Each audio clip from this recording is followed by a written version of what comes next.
Well, folks, we've entered into a rather dark time in our country because of all of the upheaval and turmoil from the death of Supreme Court Justice Ruth Bader Ginsburg. And we are having this upheaval, tumult, and turmoil because we have allowed the federal government to get too strong. Indeed, we've ceded far too much of our power and of our authority to the federal government. Based off of the original design of the United States of America, we are a federalist system.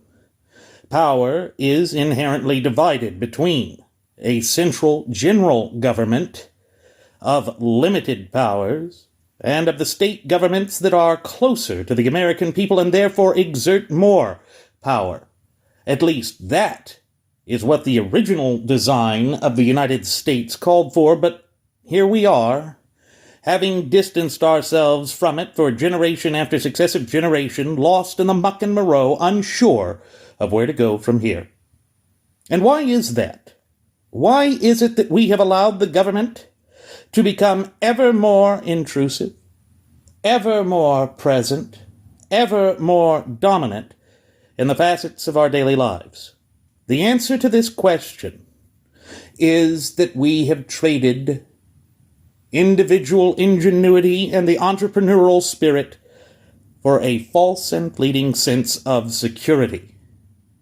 But as with any false and fleeting sense of security, it is but a mirage. It is not a fair and accurate nor true depiction of who we are or what it is that we seek to achieve as either a nation or people, but it is a fantasy created by those who are closed-minded, weak-willed, and determined to do nothing but place the blame for their problems on everyone else. We see this placing the blame on everyone else by the marches and riots that have gripped this nation since the death of George Floyd back on May 26th of this year. We have seen it in the feeble response to the COVID-19 pandemic, and now we are seeing it with the fight that is about to occur when the 45th President of the United States of America puts forward his nominee for the highest court in the land. You see, there was a time in America where we had a shared vision, where we had a shared understanding of who we are. We believed that there was a greater good in this country, and we believed this because we are unique among the realm of civilized nations. We are unique because we unify around a law. The United States of America is a nation of laws, not of people. Thus, there is not one race, nor one religious credo, nor any type of discernible physical characteristic or language spoken that defines an American citizen. The land of opportunity is defined by the supreme law of the land. And the supreme law of the land is the United States Constitution, and Ruth Bader Ginsburg had a sketchy record with respect to that. And that's exactly what the left is afraid of. You see, the left is afraid that we will slowly inch back to our constitutional prowess and original design. They are afraid that we will uphold our shared national history again, as they so avidly attempt to tear it down. In the response to horrific things that have occurred in our country, they look to blame America for all the world's ills instead of seeing the United States of America as a force for good. And it is starting to tear this nation apart from within. We cannot ignore that. We have to get back to basics. Getting back to basics means that we stop funding educational programs that teach anti-Americanism rather than individual entrepreneurialism. We have to get back to the strength that has led our nation to such lofty heights in such a relatively brief stretch of time.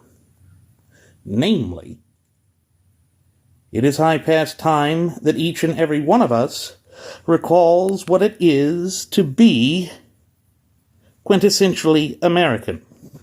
Now, I am fully cognizant and aware of the fact that this is far easier said than done. It's far easier said than done because the weight of the so-called media sphere is directly against us.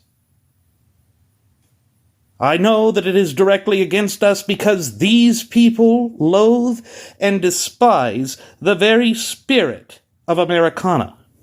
You can see this from their actions.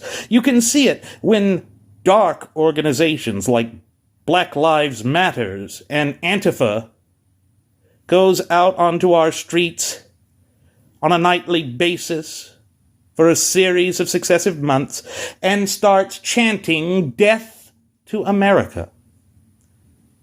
You see, there was a time, and these things are dangerous, but there was a time when we would only see that sort of behavior exhibited in terrorist-funding nations like Iraq and Iran.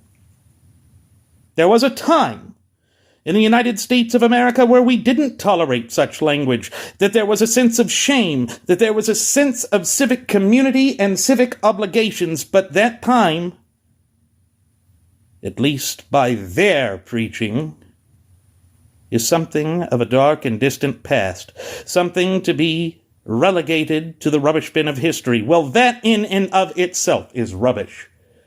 These people do not speak for the average, decent, hard-working, red-blooded American citizen who gets up every morning, trudges to work, and attempts to eke out a living for him or herself. It doesn't speak for them because they still have pride of ownership, pride of building, and irrespective of how much they attempt to erode this from us and to take this from us, they shall not take it. And we can see this by the fact that in the polls of this election year, anger with these groups that are trying to tear us asunder from within is rising, and the Democrats are beginning to stumble in the polls. Yet, despite this, they still refuse to place proper blame where proper blame is due. This is because they do not believe in accountability and responsibility. This is because they believe in tearing America down just as quickly as is humanly practicable as well as possible. But it falls on our shoulders to stop them. You see, the choice over Ruth Bader Ginsburg's replacement reflects a microcosm of the United States in and of itself. The battles that are being waged are the same battles that are being waged in our streets at this very moment. It is a battle for the soul of the United States of America. The marchers, rioters, and the zealots who attempt to make us live in a constant state of perpetual fear are the ones who are attempting to tear this nation apart. But we cannot allow that to happen. We must not, and I pray we will not, concede even a single inch of the moral high ground to those who are engaged in this sort of chicanery.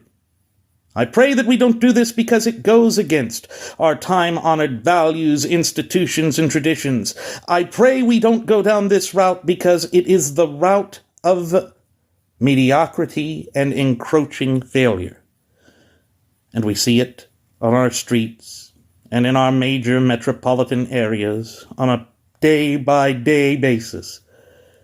But we, in these United States of America, are still in control of our fate and destiny, and we must demand that our civic systems work as intended and designed, and that means that we need to put forth a nominee for the highest court in the land sooner rather than later, and not placate or kowtow to those nefarious forces who loathe and despise all that it is to be quintessentially American.